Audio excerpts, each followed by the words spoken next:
Welcome to day 4.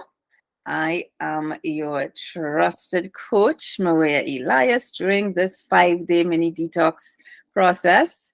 And we are on day 4. Just a quick review of yesterday. Yesterday, we continued our process of hydration, of following our detox menu, of eliminating sugar and finding the sugar in your diet. We also talked about those sugar cravings. So I'd be interested to know if anybody had any cravings or actually gave in to something that was not on the plan. We would definitely love you to share that with us either in the chat or if you're listening to this recording, you can always email us with your responses to these questions. We'd love to hear from you. So today we are moving on to discuss not just detoxing the body, but detoxing the mind and the emotions. Because here at Empower, you all may know that we are big on the mind-body connection. We know that the body influences the mind and the mind influences the body. And so when we are talking about detoxing and releasing the things that no longer serve us or that do us harm, then we have to talk about the mind just a little bit. Now, before we jump in, I just want to ask a quick question. How often do you feel mentally drained or emotionally overwhelmed? So drop us the answer to that question. If it's as often, if it's a sometimes, if it's a never, if it's a daily, I think it's a lot more common than we think. It's a lot more common than we like to acknowledge. If I have to share my personal answer, within the past, month, I would say it's daily. As in, I tend to feel emotionally overwhelmed with all that's going on and all that has to be done. Yes. So the next question, which I see someone has already alluded to, is how do you acknowledge how that impacts your eating, your actual habits or cravings, or you're falling off the wagon, or you're choosing something that you probably will not usually choose, but you feel like you need it at a particular point in time when the stress levels or the emotions feel a bit out of control. So in the chat, I see, yeah, we have some people sharing that they ate things that were not on the plan yesterday. And the question to ask yourself, if you did eat something that was not on the plan, is even if it was a healthy choice, right? Remember, we're not focusing so much on healthy versus unhealthy in this journey. We're focusing on a process of detox. So really taking time to ask yourself, what triggered that? Was it physical hunger, or was it something else? Was it emotional, looking for comfort? Was it trying to regulate your emotions a bit? Yeah, we have some people saying that in the past month they would have felt quite overwhelmed. Someone else says if she's at home working, she may get an ice cream or a chocolate. I think we would all agree to some degree that our emotions can influence our eating and even our sleeping habits. Just as our bodies collect toxins from our food and the environment, our minds can accumulate what we can call toxins from the stress, worries, and emotional baggage that we face on a daily basis. When our minds feel overloaded, it can cloud our thoughts, disrupt sleep, and increase anxiety. And an interesting piece of research that I read the other day is that when we are in a higher stress state, which means your body is flooded with the hormone, the stress hormone cortisol, that lets the entire body, mind and body, know, hey, there are threats and triggers all around. So that stressful state, in that state, it is really challenging to make rational choices, especially including when it comes to food.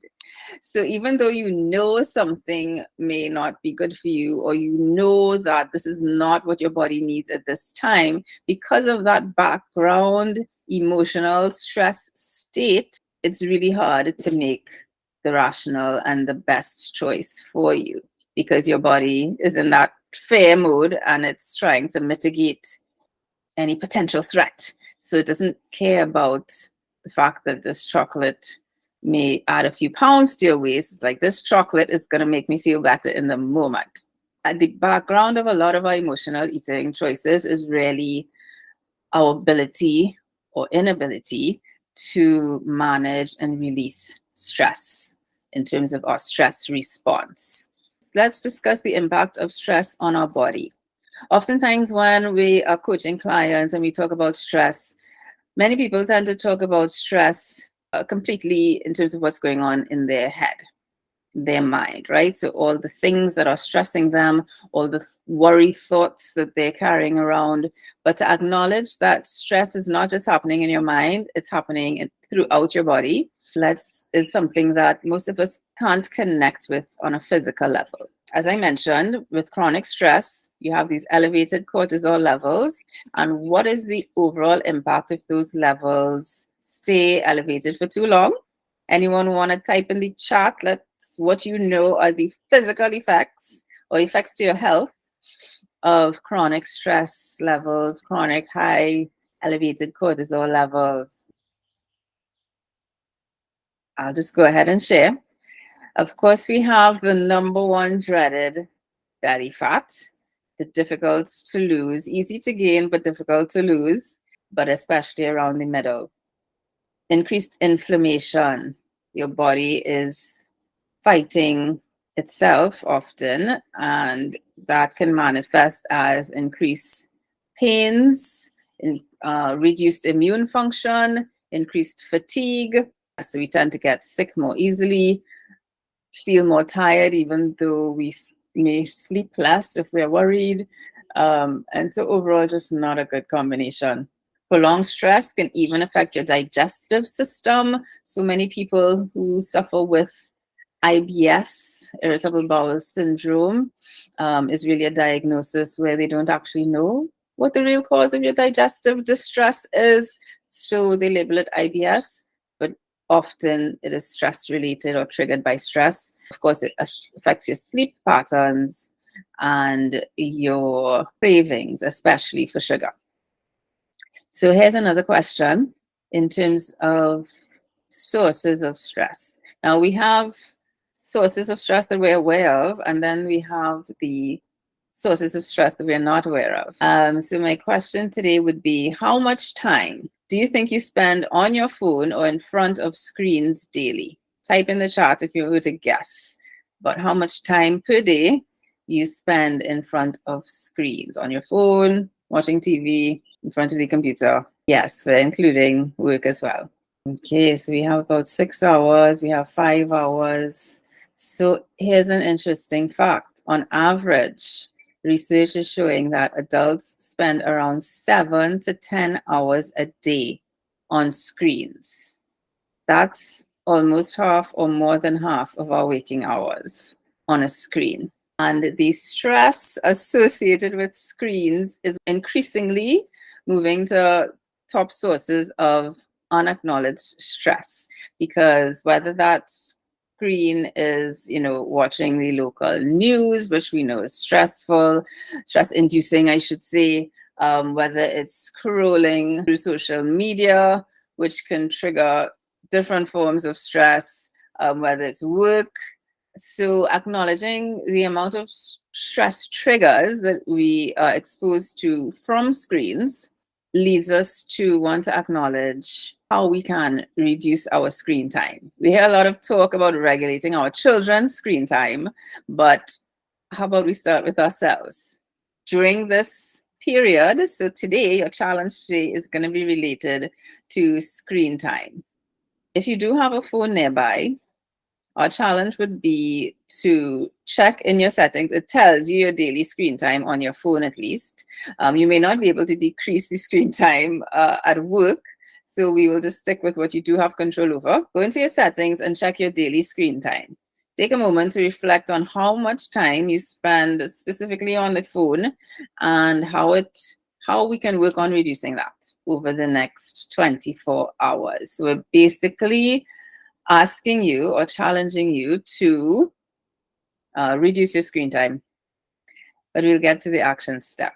So before we go any further, Today's practice is we're going to lead you in a simple deep breathing practice or meditation. I'm seeing a note here that says for Samsung phones, when you go to settings, there's a digital well-being section that has info on your screen time. So if you are not finding that screen time on your phone, that's another tip. So what I'm going to ask you to do now is push back from wherever you're sitting, make yourself comfortable. You can choose to sit with your feet flat on the floor. So if you can't kick off your shoes, if you have them on, that'll be best. We want to go into a relaxing mode and tune into our breath and body for a few minutes. How many of you have experience doing breathing and relaxation exercises? If you do not, then this is going to be a great introduction for you. And even if you have, then we want to really harness the power of this over the next 24 hours so that we are switching our mindset and mood to focus on going internal, inside, connecting mind and body over the next 24 hours. The goal of this is to help clear some of the mental clutter. So close your eyes, sit comfortably, and become aware of yourself sitting in the chair, in the room that you're in, tuning into your senses. So we'll start with the sense of sound. With your eyes closed, tuning into the sounds around you. As you take some deep breaths, tuning into any smells, either your personal smell or any smells in your space.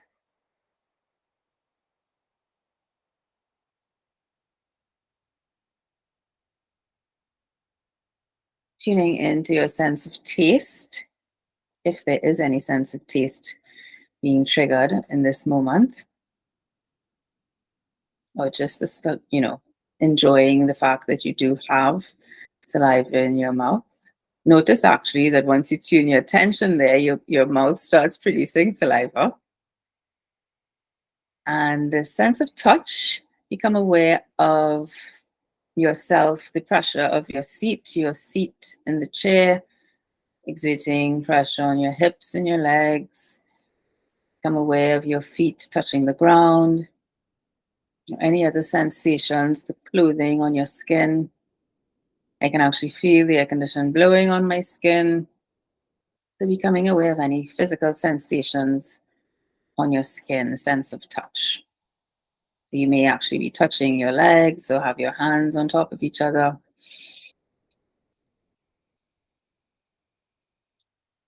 And sense of sight, even though your eyes are closed, become aware of what you see, even with your eyes closed.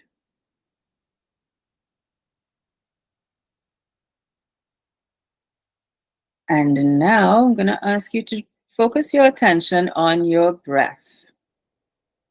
So we're going to start with a full exhale. So pulling the belly button in, pushing the air out through your mouth with the sound of ooh.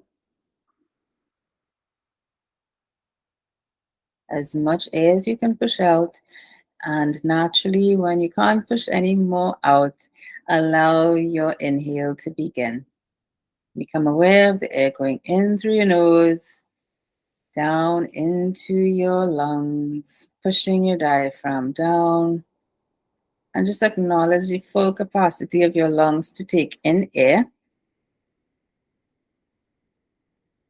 And when you can't take any more, hold for a few seconds and then exhale through your mouth.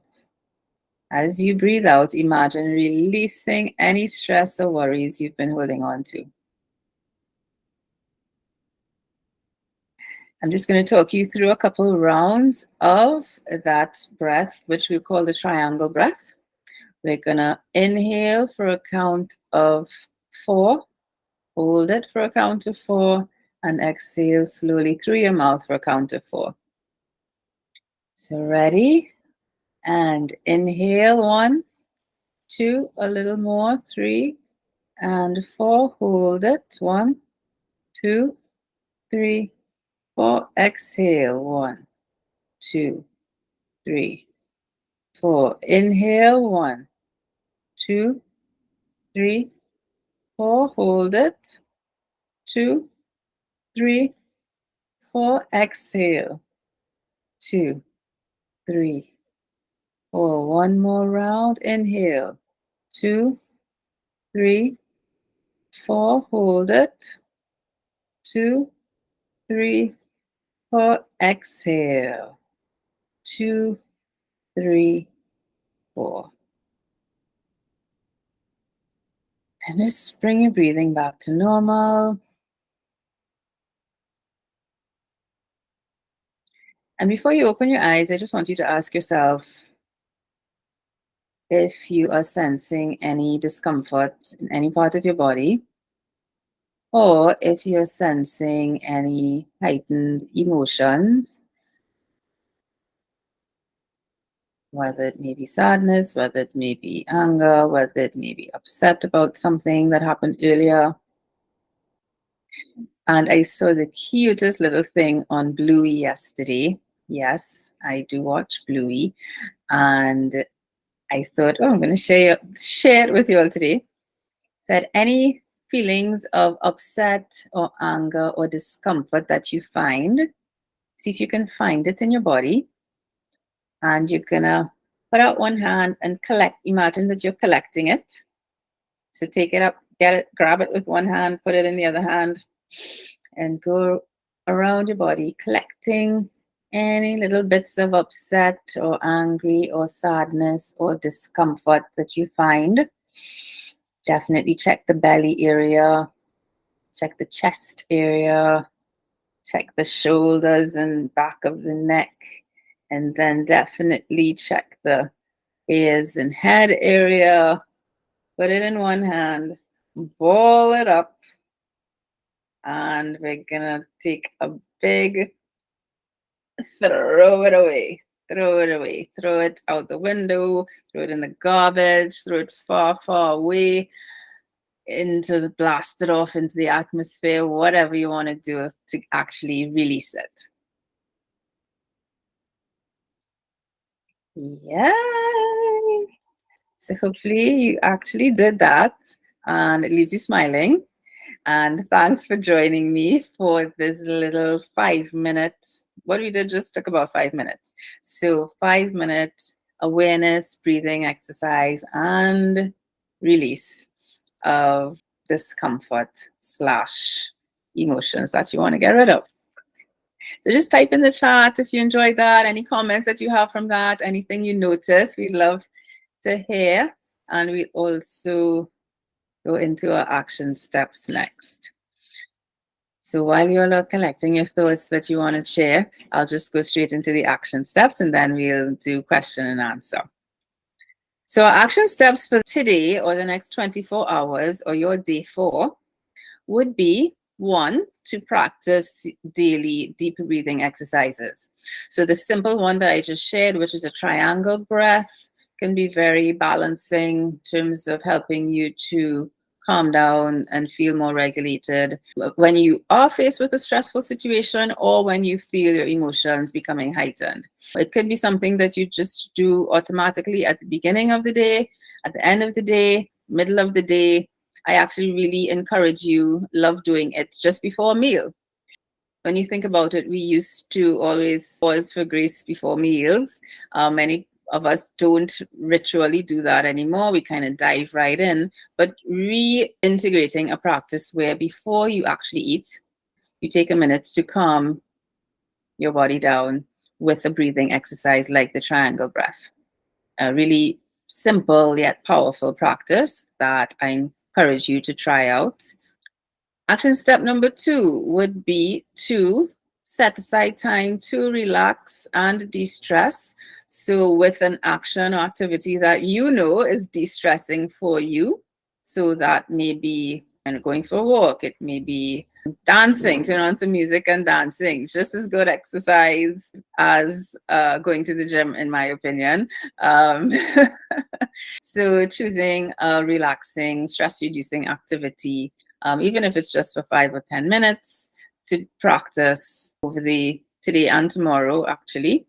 And then the third one, which is what we started with, would be to monitor and reduce your screen time. If you want to go hard and do a screen detox, if you can, as in no screens for the day, more power to you. That would be great. But if you do have to work on a screen, then we would say then you would do your best to reduce. And really, at the end of the day of practicing that, acknowledge, maybe write in a journal of any differences you noticed, because it is a source of unconscious stress that we expose ourselves to daily.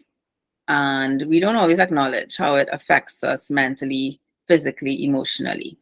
And also, definitely in that practice, for those of you who are nighttime TV watchers or screen users, at minimum, we are requesting that you at least turn off your TV, put away your phone an hour before bed, because this has been proven to improve the quality of your sleep. So, who needs to incorporate that? Definitely no TV, no phone an hour before bedtime. You could do it. You could do it. Try it today, try it tomorrow. It's not forever. It's just for a few days to help with this mental detox process. Yes? A daily commitment to this 5-day process. So even if you feel like you had a little fall off, we haven't fallen off the wagon. You maybe just, put your hand off and grabbed for something that wasn't supposed to be there. But haven't fallen off the wagon. We're still on the wagon. We're still committed. And today is a fresh day to recommit if you feel like your commitment has waned. So our commitment step for today would be to have a little fun with a screen time. And our challenge to you is to take a screenshot of your current screen time use and post it with the hashtag MindBodyDetox. So share your commitment to reduce your screen time so that you may inspire others to also maybe try the same. The other alternative would be to simply post the affirmation for today. I let go of stress and negativity, allowing my mind and body to thrive. Let us know if you post it and tag us, Empowering Nutrition TT, and share with us your plans for how you're going to reduce the screen time and how you're going to incorporate your stress reduction and breathing exercises for the day. So with that, I'll open up the floor for questions before we wrap up. If you are listening to the recording of this and you didn't actually do the mindfulness practice that we did earlier, pause, rewind, actually do it, and let me know how you felt and how you're going to incorporate it over the next few hours. So any questions for today? I would say that another thing you may want to notice is that when you do practice a bit more mindfulness, the breathing exercises, actually intentionally taking time to calm your body, your mind, your nervous system, does it make an impact in your eating? Does it reduce your tendency to stress eat or emotional eat or mindlessly eat? So that would be an interesting question that I would love for you to journal about. All right, so if no questions, then we'll go ahead and wrap up for today. Today we focused on the importance of managing our mental and emotional health and acknowledging that detoxing on that level is just as important as the physical detox and will help you get through that process of the physical detox. And by practicing mindfulness and reducing screen time, that you can give your mind the break it deserves.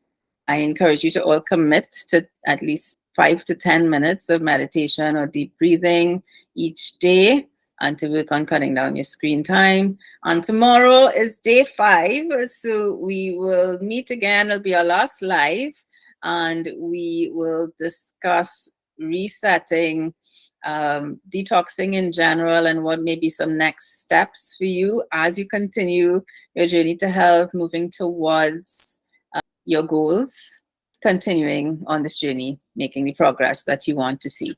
We'll see you tomorrow for day 5. Thank you all for joining the session today.